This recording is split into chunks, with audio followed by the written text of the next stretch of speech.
கன்னிராசியில் பிறந்தவங்களுக்கு உண்டான முழுமையான ஆடி மாத பலனை தானுங்க இந்த பதிவில் நம்ம பார்க்க போகிறோம்.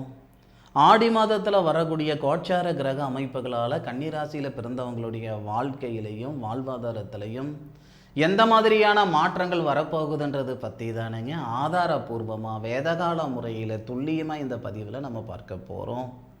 கன்னி ராசியாதிபதின்னு சொல்லக்கூடிய புதன் கன்னி ராசிக்கு 10வது பாவகம் தொழில் ஸ்தானத்தில் தனகாரகன் சொல்லக்கூடிய குரு பகவானுடைய சாரத்தில் இருக்கக்கூடிய சூழலில் தான் இந்த மாதம் பிறக்கப்பட்டிருக்கு. கன்னிராசியாதிபதி புதன் புனர்பூச நட்சத்திரம் சொல்லக்கூடிய தனகாரகன், அதுபோக ஸ்ரீராமர் அவதரித்த நட்சத்திரம் தொழில்ஸ்தானத்தில் இருந்து சுபஸ்தானத்தை பார்க்கிறாரு புதன். சுபஸ்தானாதிபதின்னு சொல்லக்கூடிய குரு லாபஸ்தானத்தில் இருக்க, லாபஸ்தானத்தில் இருந்து உங்கள் ராசிக்கு 3வது பாவகத்தை பார்க்கிறாரு. இதனால் உங்களுடைய முன்னேற்றத்தில் இருக்கக்கூடிய தடைகள் நீங்கக்கூடிய காலகட்டமாக வரக்கூடியது ஆடி மாதம். ஆடி மாதம் 1ஆம் தேதியிலிருந்து ஆடி மாதம் 20ஆம் தேதிக்குள்ளார நீங்கள் எடுக்கக்கூடிய முடிவும் முயற்சியும் மிகப்பெரிய வளர்ச்சி ஏற்படுத்த போகுதுங்க உங்களுடைய வாழ்க்கையில். இன்றைக்கி சாதித்தவங்களாக இருக்கட்டும், சம்பாதிச்சவங்களாக இருக்கட்டும், எல்லாருக்குமே இந்த பிரபஞ்சம் ஒரு சந்தர்ப்பம் ஒன்று கொடுத்துருக்கும். அந்த சந்தர்ப்பத்தை பயன்படுத்திக்கிற பட்சத்தில் தான் இன்றைக்கி வசந்த இடத்துல இருக்காங்க. அப்பேற்பட்ட சந்தர்ப்பத்தை வாய்ப்பை தானுங்க கன்னிராசியில் பிறந்தவங்களுக்கு ஆடி மாதம் 1ஆம் தேதியிலிருந்து ஆடி மாதம் சரியாக 20 தேதிக்குள்ளார இந்த பிரபஞ்சம் ஏற்படுத்தி தரப்போகுதுங்க. அதில் மாற்று கருத்து இல்லை.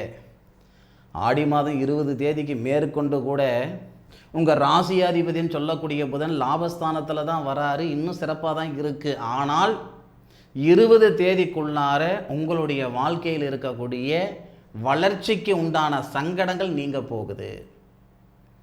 உங்களுடைய ராசியாதிபதி இருக்கக்கூடிய சூழலில் லாபஸ்தானத்தில் வரக்கூடிய மாத கிரகமான சூரியன் குரு பகவானுடைய சாரத்தில் குரு பகவானோட சேர்ந்து இருக்கார்.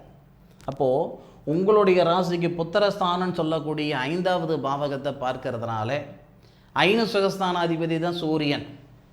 இந்த கன்னிராசியில் பிறந்தவங்களுக்கு மட்டுமே இருக்கக்கூடிய மிகப்பெரிய பிராப்தம் என்னன்னா 12வது பாவகத்துக்கு அதிபதின்னு சொல்லக்கூடிய ஐன சுகஸ்தானாதிபதியாக சூரியன், புத்திரஸ்தானாதிபதியாக சனி. உங்கள் ராசிக்கு 5வது பாவகத்தை ஐன சுகஸ்தானாதிபதி பார்க்கிறாரு புத்திரகாரகன் சொல்லக்கூடிய குரு பகவானோட சேர்ந்து. அப்போ புத்திரஸ்தானாதிபதின்னு சொல்லக்கூடிய சனி உங்கள் ராசியை பார்க்கிறார். வருடக்கணக்காக நாள் கணக்காக குழந்தை பாக்கியத்துக்காக தவம் இருக்கிறங்க, போகாத கோவில் குளம் இல்லை, பண்ணாத பரிகாரம் இல்லை, பார்க்காத வைத்தியம் இல்லை. சரியாக ஆடி 1லிருந்து 20 தேதிக்குள்ளார குழந்தை பாக்கியத்தில் இருக்கிற தடைகள் நீங்க போகுது. ஐயையோ, ஆடி மாதத்தில் கருத்தரிச்சா சித்திரை மாதத்தில் குழந்தை பிறக்குமே. குழந்தையே இல்லைன்ற பட்சத்தை விட ஆடி மாத குழந்தை கருத்தரிச்சா என்ன, ஆவணி மாதத்தில் குழந்தை கருத்தரிச்சா என்ன, சித்திரை மாதத்தில் பிறந்தா என்ன, வைகாசி மாதத்தில் பிறந்தா என்ன, இல்லையா? அப்போது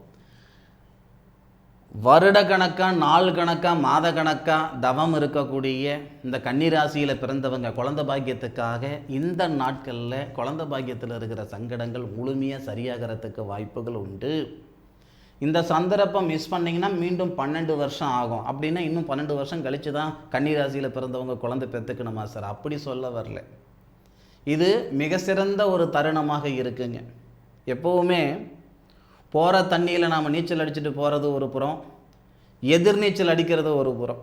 அது எதுன்றது நீங்கள் முடிவு பண்ணிக்கோங்க. இது இந்த நேரம் இந்த பிரபஞ்சத்துடைய முழுமையான அனுகிரகங்கள் குழந்தை பாக்கியத்தில் ஏற்படுத்தும். ஆதாரம் என்னன்னா ஐன சுகஸ்தானாதிபதின்னு சொல்லக்கூடிய ஒரு கிரகம் புத்திரகாரகனோட சேர்ந்து புத்திரஸ்தானத்தை பார்ப்பதும், புத்திரஸ்தானாதிபதியை இந்த புத்திரகாரகன் 9வது பார்வையாக பார்ப்பதும், வீடு கொடுப்பதும், அந்த புத்திரஸ்தானாதிபதி உங்கள் ராசியை பார்ப்பதும், இது எல்லாம் தான் நமக்கு சாதகமான ஒரு சூழலாக இருக்குது. மீண்டும் இந்த சந்தர்ப்பம் 1 வருஷம் 12 மாதம் கழித்து தான் இந்த பிராப்தம் ஏற்படும், பார்த்துக்கோங்க. அதன் பிறகு இந்த கன்னிராசியில் பிறந்தவங்களுக்கு வாகன யோகம் ஆடி மாதத்தில் எதுவும் நம்ம செய்ய போகிறது இல்லை. ஆனாலும் சில பேர் திடீர்னு வாகனம் வாங்கக்கூடிய ஒரு சூழல் உருவாக செய்யும். அதுக்கு என்ன சார் ஆதாரம்? உங்கள் ராசிக்கு 4வது பாவகத்துக்கு அதிபதின்னு சொல்லக்கூடிய குரு உங்கள் ராசிக்கு 11வது பாவகத்தில் இருந்தாலும் சனி பகவானுடைய சாரம் வாங்குறாரு. அதாவது பூசம் நட்சத்திரம் 2வது பாதத்தில் குரு, பூச நட்சத்திரத்துக்கு அதிபதி சனி பகவான் வக்ர பயிற்சியிலிருந்து உங்கள் ராசியை பார்க்கிறார்.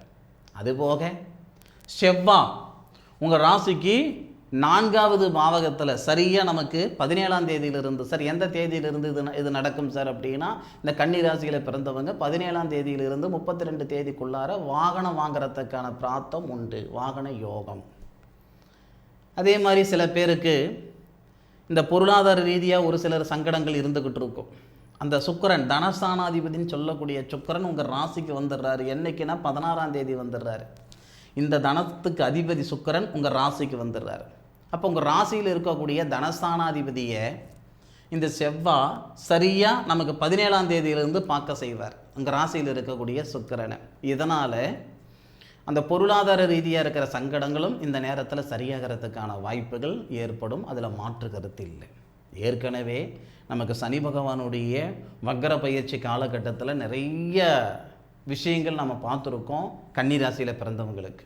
அதுக்கு உறுதுணையாக இருக்கக்கூடிய ஒரு வாய்ப்புகளாக இந்த ஆடி மாதத்தில் இருக்க போகுதில் மாற்று கருத்தில் அனுபவித்து சொல்லுங்கள்.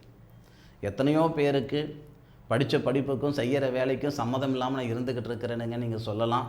தொழில் ஸ்தானாதிபதி தொழில் ஸ்தானத்தில் ஆட்சி நிலையில் இருக்கிறதும், தொழில் ஸ்தானாதிபதி லாபஸ்தானத்தில் வர்றதும், இது எல்லாமே நமக்கு நல்ல ஒரு அனுகூலமாக இருக்கும். ஆடி மாதத்தில் உங்களுடைய படித்த படிப்புக்கு உண்டான உத்தியோகம் வர்றது உறுதி, மாற்று கருத்து இல்லை. இந்த பதிவில் நான் சொன்ன விஷயம் நடந்ததுக்கப்புறம் நீங்கள் சொல்லுவீங்க, இந்த தம்பி சொன்னது சரிதான் அப்படின்ட்டு. மீண்டும் அடுத்த ஒரு அற்புதமான தருணத்தில் கன்னி ராசியில் பிறந்த சொந்தங்களை சந்திக்கும் வரை உங்களிடமிருந்து விடைபெறுவது உங்கள் வீட்டு ஜோதிட நண்பனான மா காளிதாஸ் மணிகண்டன். திருச்சிற்றம்பலம். வாழ்க வையகம், வாழ்க வளமுடன்.